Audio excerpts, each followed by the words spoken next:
ขนานไหลแล้วค่อยเปิดโอเคไหมถ้าโอเคนี่หันไม่หินนี่ไปขาดครึ่งเลยนะ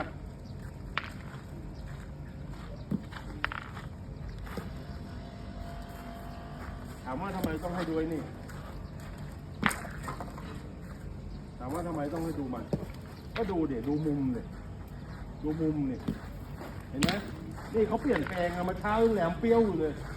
แต่อิงกับกายเผยเฉยเองมีคนตีมุมแต่มุมมันน้อยต้องการเพิ่มมุมอิงแค่นั้นเองถ้าอิงทำได้นะตอนเช้าเนี่ยตอนบ่ายอิงเล่นง่ายเลย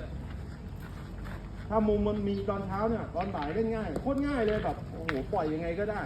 แต่ถ้าเช้านี่ไม่มีมุมบ่ายเล่นไม่เป็นเลยอย่ากระชากปล่อยธรรมดาปล่อยขึ้นมาแล้วก็สะบัดธรรมดา